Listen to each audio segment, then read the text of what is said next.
Welcome everybody to another episode of Amplify Your Business. Today I am talking to Jamie Smith. She is the co-founder and chief experience officer over at Amplify Advisors.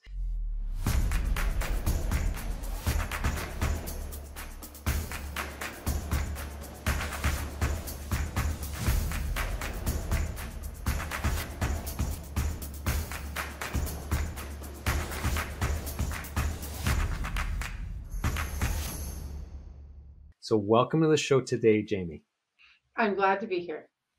So before we get into your business, which I'm just really excited to dig into the growth of your business and how you guys have achieved what you have achieved, because spoiler alert, there's some rapid growth that has occurred over the last 5 years for your business. And I think there's going to be even more rapid growth going forward because that's what you do. You help other people grow businesses. And so for those listening, get ready for that. But before we get into that, I want to understand from you and your experience being an entrepreneur now for 5 years, what are 3 things that you think every entrepreneur should know?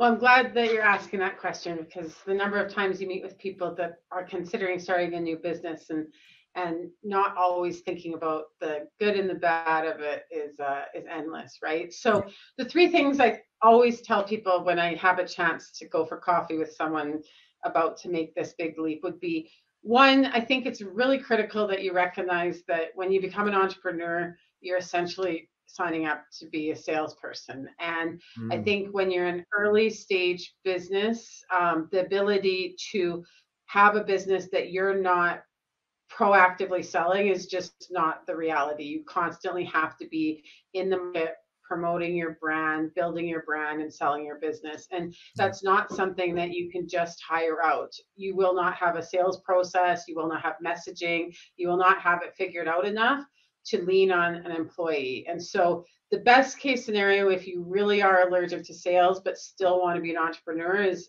partnering with the right person that's a co-founder or a fellow owner of the business. That might be a way of avoiding the sales job, but you still end up having to represent your brand and represent the service and product that you're offering the market. So if sales are something you hate, I don't really know how you're going to be an entrepreneur and love your life. I think it's a must in the early years, especially. Yeah. The next thing I would especially, I was just going to add to that, especially if you're a service-based business, which is what we do, what you do as well, offering services, because in those situations, you really are the product in those early days, right? And so you have to be really great at representing yourself and coming across as being that ideal provider for whatever the pain is that those companies are facing, or your ideal customer is facing, right? So, and I have to say, I really love this one because in I don't know, we've been doing,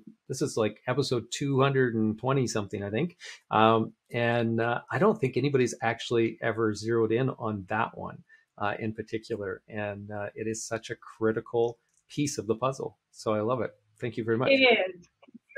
You're selling yourself also to those employees, those contractors, those vendors. Like, it's not just the end customer or client. When you're an early stage business, nobody trusts you and nobody believes in you. So you're selling yourself constantly to every single stakeholder that is going to be involved. It's a constant part of the job. And if you hate that, I think it would be a miserable life being an entrepreneur. I just think you need to be prepared for it. Yeah, it would definitely be uncomfortable. Yeah, for sure. Okay, so hit me with number 2. The next one I would mention is, you really have to be comfortable with that MVP, that minimum viable product, because I have seen so many hopeful entrepreneurs. They end before they even start because they aim for perfection. And then by the time they go to the market with the product or service that they've created, they really have no ability to hear the feedback or to pivot or to consider what the market needs. And they also are broke, frankly, by the time they've created it and not had cash flow. It's just too late. And so the number of times that people are aiming for perfection and that kills the business at the early stages is just, it's countless. And I think that people need to be prepared to get a minimum amount of compensation and to use your first clients and customers as an opportunity for feedback. And you need to be able to leave a penny on the table. And you shouldn't, if you make money off your first customers, you probably weren't taking the learning and the opportunities the right way. You shouldn't be making money. I don't believe in giving it for free either, because then the feedback is not as valid, because people don't want to insult you or offend you when they got something for nothing. Yeah. So some kind of compensation arrangement is required in order to truly get market feedback, but you shouldn't be making money off those first products or services, not if you're looking at it as the appropriate learning minimum viable product opportunity. And I think that's critical, Yeah. because perfectionism will kill an early business every time. And again, I really love the thoughtfulness that you have in this particular response as well, because we've lived that as well. So I remember, anytime that we would introduce a new service offering to our clients. So we didn't start out as a full service agency. We started out as a video, an animation production house, actually, or production studio. And so then when we started to add some of the other services, that's exactly the route that we went, where I was aiming for break even on those first initial contracts as we were trying to refine the systems and make sure that it was something that, the market wanted, but that we could deliver on it too. And so that was something where, we entered into the new service offering, not with a bunch of hesitation that we wouldn't be able to do it. I was confident that we could do it. But I wanted to get a couple under our belt before we really then went to market with it. So yeah, we live that as well. And that's a really good point. And I never really thought about it actually in terms of the way that we've rolled out our products, and we still continue to do that, or our services. I mean, so yeah, that's good. Yeah, we do too. Absolutely. We still have that approach all the time. And we do find out that the market wants something slightly different or slightly surprising to what we anticipate. Even today, feeling that we know our market, we Yeah. still get feedback that is surprising or interesting. It never really ends, because the market's constantly evolving and changing. Yeah, and because So it's important. we're learning a lot as we're going through that, there's so much value to us, and then also we're slower at the delivery typically of some of those services at the beginning, and so it just makes sense for us to be discounting it. In my mind, it's a values thing, I think, which I think it sounds like you guys share very much as well. Yeah. Okay. So number Absolutely. three. Yeah.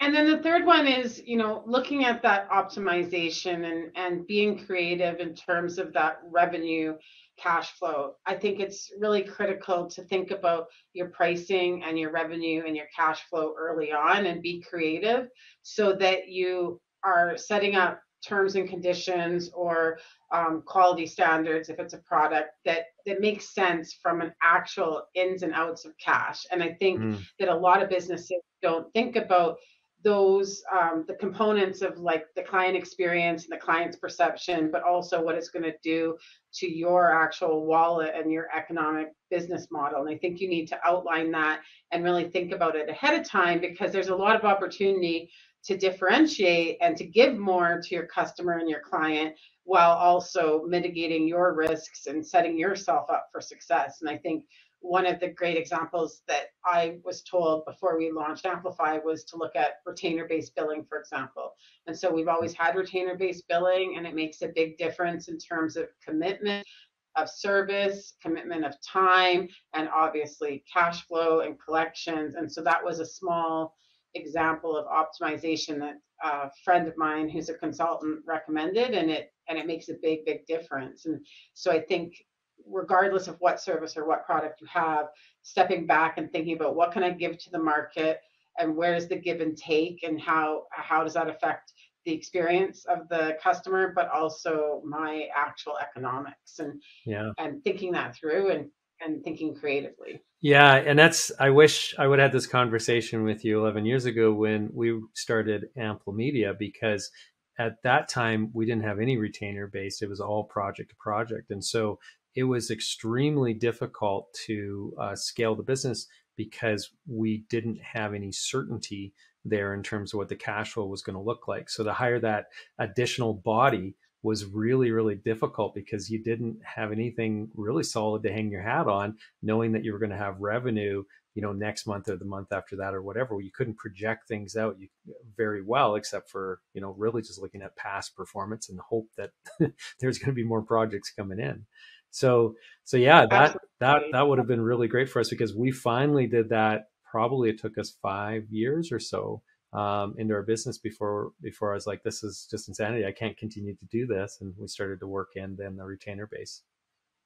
Yeah, Yeah, and it's really critical to think that in almost all cases there is an opportunity for give and take. So, yeah, as the business owner, you going to retainer gives you certainty of cash flow, committed clients, and the various other pluses, right? And reduced risk. But your clients often, I don't know the details of how you've set it up, but most people have retainers and commitments. You have a lower price yeah, point for that commitment. You also are less likely to clock watch and charge for every single second or hour. There's a bit more volatility, and you're willing to invest and not get all grindy with the clock and the hours.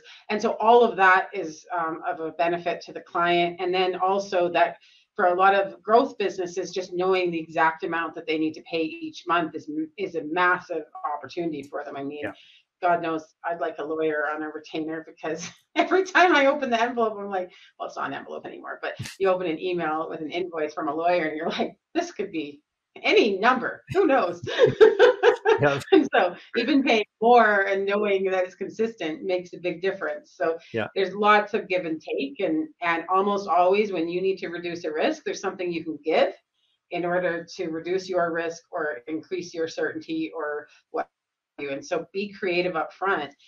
Don't just do it the way that everyone else did it, or the way that the enterprise corporation that you came from did it, because their overhead and their business realities are not the same as what you're going to face as an entrepreneur. yeah, yeah. Very, very good points. I'm curious, with your retainer, do you mind sharing a little bit as to how you structure that? Is it kind of a bucket of hours that they get every month, and you kind of do whatever, or do you more kind of almost package it into, a product almost, where that you don't get into that discussion of how many hours, but these are the tasks that we will do each and every month for you for X number of dollars.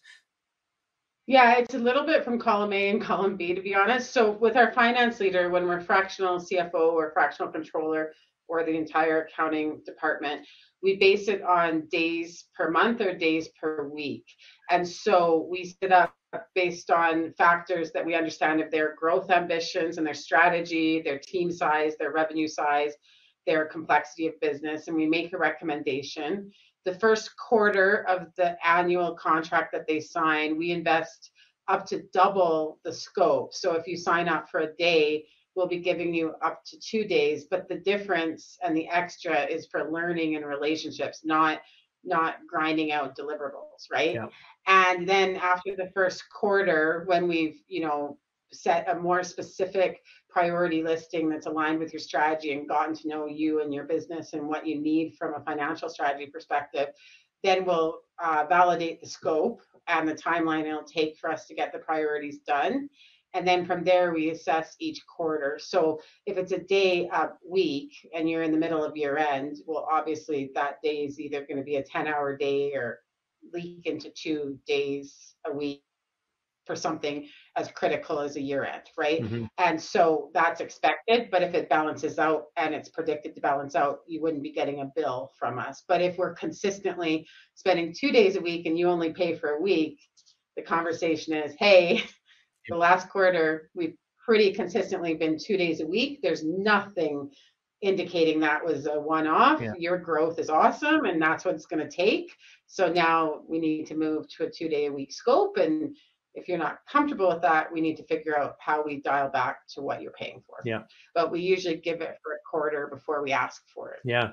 Okay. And so is that then coming along with a annual commitment, a quarterly commitment, or what kind of annual commitment? Yeah. And Yeah. Okay. obviously, there's terms and conditions, for a notice period if Yep. if you were to need to get out before the year. But when we sign up with clients based on their growth and where they're at as a business, it's an annual commitment and contract. We hope to be with them for 3 to 5 years, and then they'll outgrow us because they'll be ready to move off fractional and into a full-time employee situation because of their revenue and their execution of their strategy. So Yeah. our hope is to be there 3 to 5 years, but the contractual commitment is a year. Okay. Well, and I think this is a good time to transition into learning a little bit more about what it is that you do, because we're throwing around some terms around fractional CFO and so Yeah. on. Yeah, boil down the essence of what your business does and what problems you're trying to solve or help other businesses with.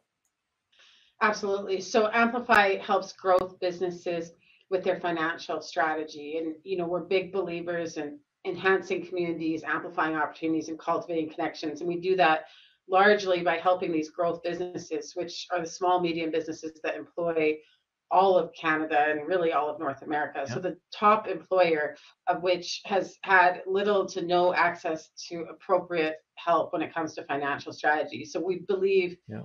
that what we do helps you be financially healthy, which makes you a better employer, as well as achieve your strategy, your purpose, and be a community member. So it's an exciting place to work at Amplify because it feels like you're making a difference. And the three departments that we have to solve that financial strategy opportunity is we have Amplified Tech. So we're an Oracle NetSuite solutions provider. So NetSuite is a cloud ERP. That's a financial system and an enterprise system for businesses ready to scale. So if they're at the point where QuickBooks and Xero is resulting in too much spreadsheet analysis, that would be the trigger to go to an ERP, and NetSuite should be considered in almost every case because it's an amazing system. We have recruiting, where we place CPAs in permanent and temporary roles. And we certainly are focused on those growth businesses, but in that department, we're able to serve some of the biggest businesses in Calgary as well as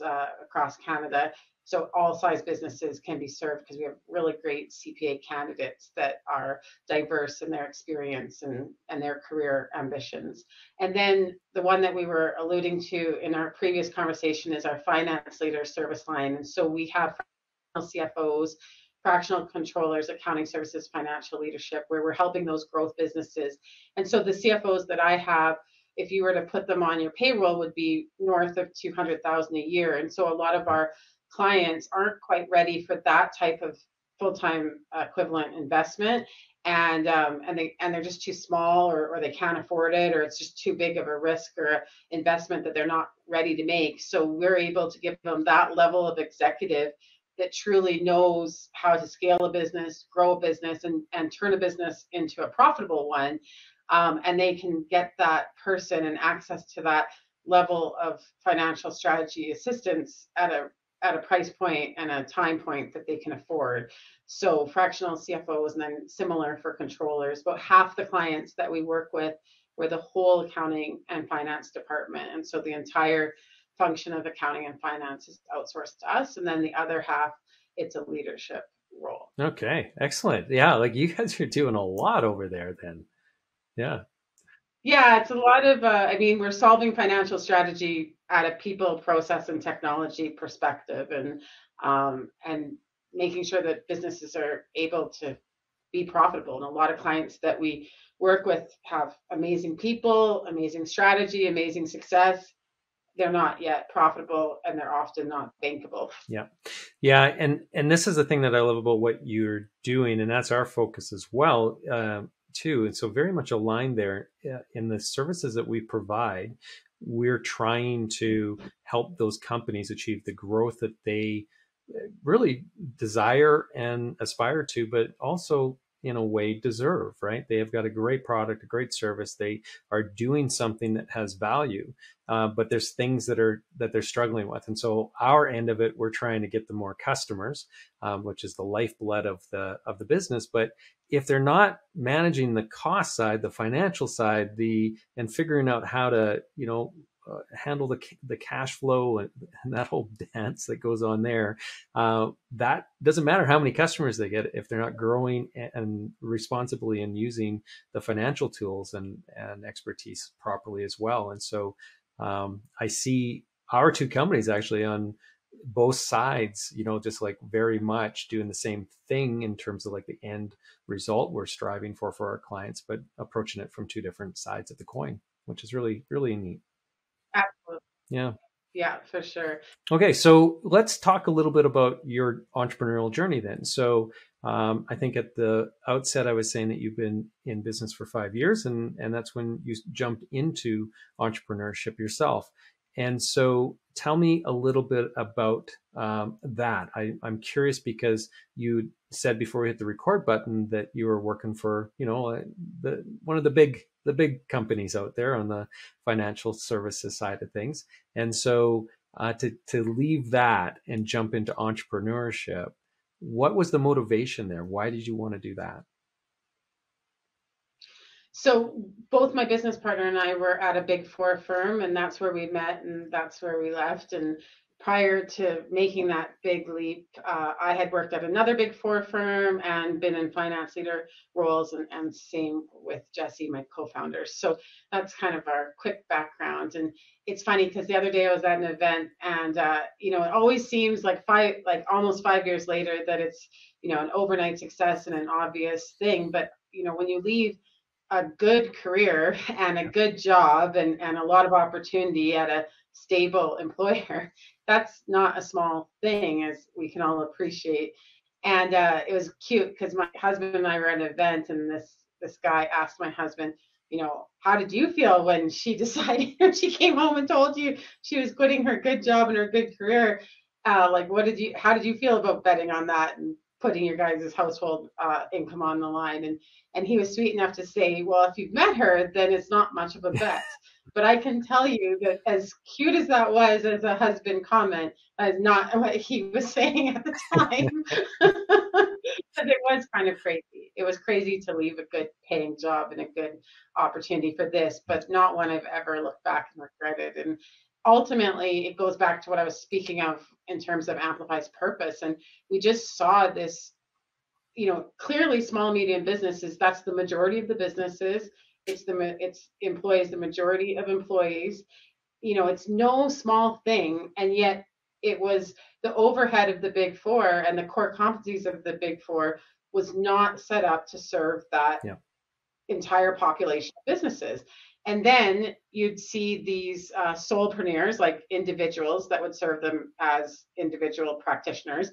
And a lot of them would do a good job, but they weren't trained at a sophisticated level. So the companies would outgrow their abilities very quickly.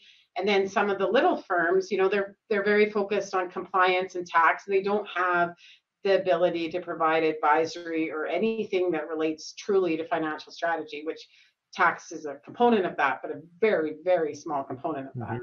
And so it's just a problem that nobody was willing to tackle. And it just felt like a passionate opportunity for us. And we believed that we could do a good job. And thankfully that gamble paid Yeah. off. Yeah. Really cool. Okay. So if I could dig in a little bit into the things that you've learned over the last 5 years, because I also tease that you have experienced a lot of growth. And so you went from you and your partner, so the two co-founders at the beginning, up to now you're 40 people permanent, and then you've got some contractors and freelancers that are also working with you. So that's a substantial growth over a 5-year period, because you started it in 2018, right? So in 5 years, that growth comes oftentimes with a little bit of strain and stress. Some things break along the way. Can you tell us a little bit or share some stories of maybe some of those things that broke or strained you as you were developing the business and growing it to the size that it is today? Absolutely. And I think what we see with our clients is not at all different than what we've experienced Yeah. ourselves. There's that moment at a kind of $1 million revenue where things change, and what you were doing to get there isn't enough to keep growing past it, right? And then you hit another point when you hit 5 million in revenue. All of a sudden it's like, okay, what we were doing to get to 5 million isn't sufficient to keep growing to past that next one. And And, you know, I anticipate that these markers will keep happening just like they happen with our clients, right? And so it's always interesting because you can't ever get complacent or think that you figured it out, because you never have. And I think at the core of why you can never truly figure it out is because a business is made of its people. And this is what we see with our clients, and this is what we see with Amplify. And people are constantly growing and evolving, and they're complex. So, you know, any business leader who thinks they have it all figured out, that is just Yeah. ridiculous, because you can never figure out people entirely. You can get better and better and better, but you're never going to hit perfection, right? And so, certainly for us, our biggest growing pains have been in relation to leadership and people, but at the same time, we're a people business. So, I would hate to paint that as a problem area, because it's absolutely at the core of every success we have as well, is the employee experience we've offered, the people we've recruited, the people that deliver client experience to our clients. That's at the core of our success. But there's also been learning points in terms of how to set up the employee experience, how to figure out leadership. That's been at the core of the pain points and some of the surprises, big surprises in some cases. Yeah. So speaking of that, then how are you approaching that leadership development piece within your business? Because, you know, a 40-person team requires a totally different structure, infrastructure, set up people in leadership roles than what a 5 or 10-person firm does, right? So how do you guys approach that, or how have you tackled it, I guess? Yeah, so I mean, a couple of things. We made the big leap, and a lot of entrepreneurs fail to ever make this leap, and that's the decision that they're making at the sacrifice of their growth. In my opinion, we made the decision to work on the business instead of in the business. So neither Jesse or I are actively on clients on a long-term basis anymore. I haven't been on a client since December 2021, and he's dabbled a bit more because of him being in a new service line, but by and large, he's not assigned a specific role on any client since about March 2021. And so when you make the decision as founders to not be chargeable, as we call it in professional services, or billable or what have you, you're no longer generating the revenue. That's a big deal. And I could go on and on about like the level up plan I had to come up with, even to psychologically figure out how I had value if I didn't have clients. So that's one thing that we did. And our growth has been massive since making that decision, but it was a major risk, major risk. The other thing is, you know, we've learned in the hard way, and we haven't figured it out yet, just picking leaders and how to get leadership and an executive team. And, you know, we made some big mistakes in terms of pulling and pushing people into leadership that were very capable of being leaders, but as it turns out, had no desire to be leaders. And neither Jesse or I realized that was a thing, which in hindsight is pretty stupid. But we didn't ask them if they wanted to be leaders. We just pushed them and pulled them and promoted them. And then we found out that they actually liked executing, they liked being operators, they had certain family expectations or obligations where they didn't want the stress of strategy and people, because they felt that they would carry that home and it would interrupt their ability to be the parent or the husband or wife or what have you, that they wanted for themselves. And so that was hard. We lost a couple critical people because of that. And had we not pushed or pulled them into leadership, I can't say for certain if they'd still be here, because I think there's some culture fit issues as well that amplified their decision to leave. But they were great people, and they certainly would have lasted longer. And in hindsight, we definitely made Yeah. mistakes. We also, this one's more classic, but we've also given people titles and given them leadership jobs because they were hungry and ambitious, and we felt that we could make a bet on them, but they weren't ready, and it wasn't fair to them because they couldn't meet expectations, and then that in the long run didn't work out either. Yeah. So, you know, we're still learning. I'd say right now what we're doing, which is showing early signs of success, but ask me in a year or two if it's actually success, because it's not far enough along. We're doing more of a drip approach. And so I've been speaking about this, you know, I'm not a patient person, so this approach is not authentic to me at all. But being a little bit more careful about, giving projects or responsibilities kind of one at a time, and giving them an opportunity to learn and grow and develop, and then giving the next one, and then giving the next one. And I think, there's the saying that in order to go fast, you need to go slow when it comes to Yeah. people. And so far, again, ask me in a year or two, because I'm not claiming to know it all in this at all. It's still an experiment. But so far, this approach of slowing down in order to speed up is paying off. Like, we're seeing results, and we're seeing them quicker, and we're seeing trust, and we're seeing comfort, and we're seeing development that we didn't in those other Yeah. pieces. So I'm very optimistic that we've learned our lesson and that we're figuring it Yeah, out. and it's really interesting you say like that. That is just not something that is authentically you. Like you're much more go fast, I think, and that's very similar, I think, to a lot of the people who are listening. Us entrepreneurs, we move typically fairly fast. We handle change. In some cases, we thrive with lots of change, right? And we always have to remember, I think, that not everybody is hardwired the same way that we are, and so. Yeah, that's a really good learning. As you were navigating and found this drip approach that you're trying now, is that something that you read a book about, or got some coaching on, or where did this come from?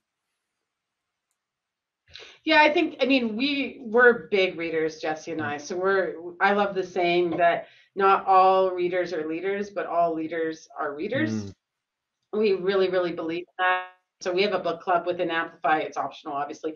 And Jesse and I are constantly reading. So this particular one, I can't even quote which book we would have got it from. I think it's a cherry pick situation, because we do often develop our methodologies and our yeah. process based on cherry picking from lots of reading.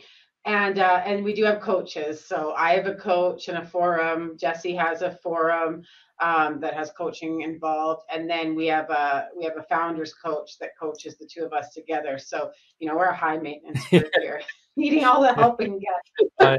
It's so important, constant learning. And I've never heard that phrase, leaders are readers. And I love it. I think that's a really good mantra for all of us to really adopt, because it is, you have to be constantly learning your craft, as because the craft changes, but then also we're learning how to be leaders ourselves. We're learning how to manage difficult situations and the conflicts that come with that. We're trying to figure out, client interactions, and like, there's just so much that we have to know as founders of these companies, of these growing companies.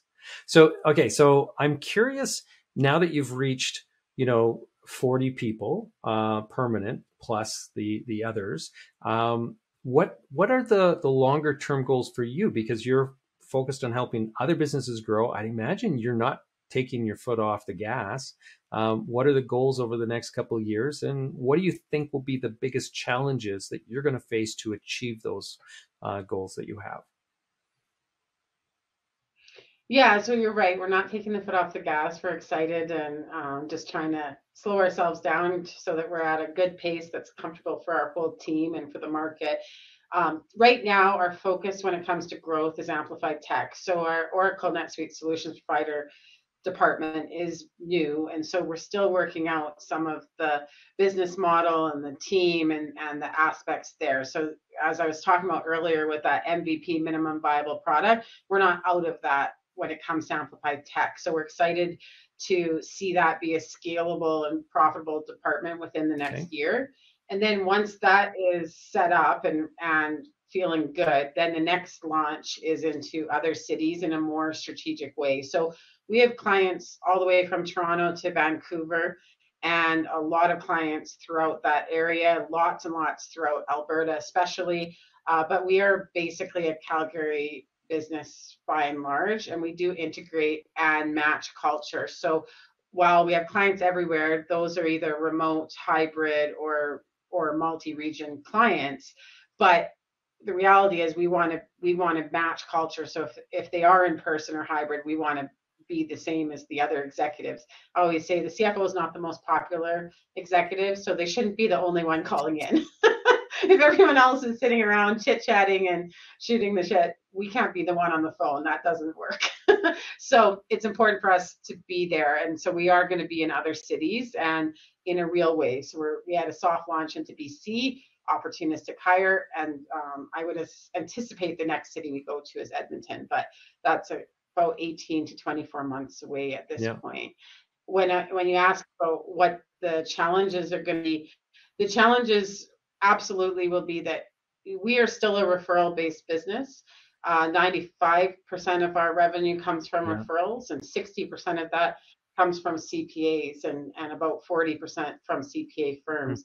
And so that network that refers to us has been something that we've been, we're grateful and we're generous to here at Amplify. We've been building and building within Amplify, but it is also a network that has been grown and built up over the course of my career, Jesse's career, and then all of the amazing epic team members that we have. And so to put that into another city is a Yeah. challenge, and we haven't had a very good new eyeball strategy when it comes to marketing. Our marketing strategy is awareness, and so it's marketing and reminding people we exist that already have Yeah. met us and have already heard of us. So that new eyeball marketing strategy, as well as building up that network for referrals, it's going to be a really fun and very, very difficult couple Yeah, of yeah, years. yeah, for sure.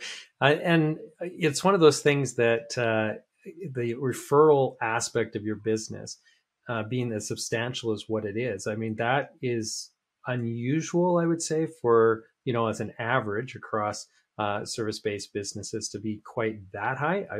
Most service-based businesses have a big book of referral business that comes in, but I mean, that's a testament to what it is that you're doing. I mean, obviously, you're impressing other people with what it is that you're able to do for the businesses that you're working with. And that is just amazing.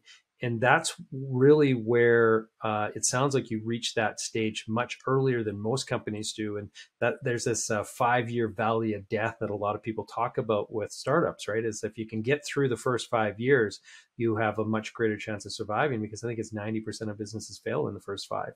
And so the reason I think that there's a lot of failure there is that it takes 5 years to get that recurring referral type business coming in, and so that seems to be the magic number for that. So if for people to beat that, they're doing some exceptional work. So congratulations to you and your firm for doing that. That's really great. Yeah, I appreciate it. There's no question that our team members take client experience Yeah. seriously, and every new opportunity we have is really at the foundation, those amazing people that we Yeah. have on board. Now, in terms of the things that you've maybe learned, or some of the hard lessons, the hard days, the hard moments that you've had to go through over the last 5 years, and I know every entrepreneur has them. If you could write a letter back to your younger entrepreneurial self, so say it's Jamie from 2018, as you're leaving your safe employment, you're stepping into this business, this new business, what would you put in that letter to yourself? What would you tell yourself? I mean, if I was to write a letter to that version of me, I would definitely tell myself that it was worth it and that it was going to be a journey.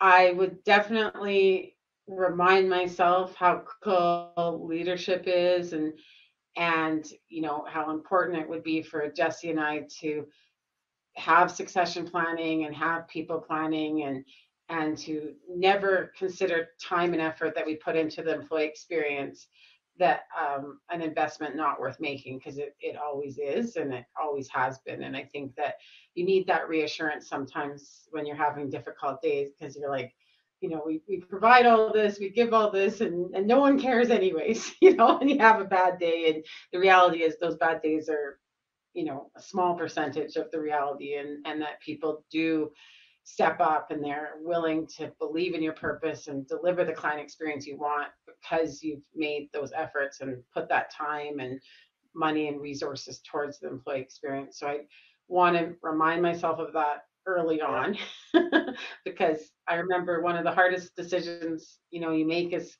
an employer is becoming an employer, right? And taking the leap towards putting people on payroll. That's a hard thing, and it's one that pays off and is worth it. And I'd want myself to know that probably earlier on. I would give myself the same advice I mentioned at the beginning, that minimum viable product, that sales component of the role, and that optimization. I think those would be critical reminders. And I think, I'd also make sure that I reminded myself that we set our values early. I mean, because Jesse and I are consultants, right? So we've built Amplify the way that we told people to build businesses, which has actually paid off. It turns out that all that stuff is real.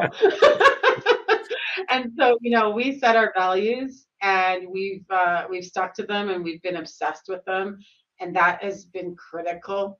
We set our North Star of client experience, and we've again been obsessed with it and been teaching it and repeating it constantly, and that has been valuable. And there's times in the early days when it feels like you're playing house. Like when you have your values set at the level of depth that Jesse and I had, and there's just you and Jesse, it feels like you're a little kid in a treehouse, like, oh, you be mom and I'll be dad. Like, it's ridiculous, right? And there was times where it felt so silly, but it's so good that we spent that time then, because trying to do it later means you've already hired the wrong people, or you've already created the wrong services or products, right? And so I think it's so important that we did it, and I'm so happy that we did. And I think I'd want to reinforce and validate some of the decisions we made, as well as warn myself of the hard parts of the journey. I wouldn't warn myself about COVID or the pandemic, because then if I read the letter, I wouldn't probably have had the courage to jump. So no warning about that. She doesn't get to learn about that. Yeah, well, that's something that would be pretty hard to actually believe, actually, too, right? That something like that was actually be around the corner. Yeah. Well, thank you very much for sharing all your advice and your thoughts and just the learnings that you've had along the way. If there are people who are listening to this episode who find themselves in a position and want to reach out to you because they are struggling with their growth and from the financial end of things, what's the best way for them to connect with you? So our website is amplifyyourbusiness.ca, and that would be the best place to start. I'm on LinkedIn. I'm under Jamie L. Smith, CPA. And so you can find me on LinkedIn as well as Amplify on LinkedIn, and then our website. Those are the best places to look for us, for sure. Perfect. Well, thank you very much for that. And for those of you who are listening today and you really like this episode and want to hear some other entrepreneurial stories, head over to amplifyyourbusiness.ca. That's where you're going to find our archive. And of course, if you listen to podcasts and you want to check us out there, just search Amplify Your Business on your favorite podcasting platform and you will find us. Until next time, everybody have a prosperous day. And thank you once again, Jamie. I really appreciate your time today.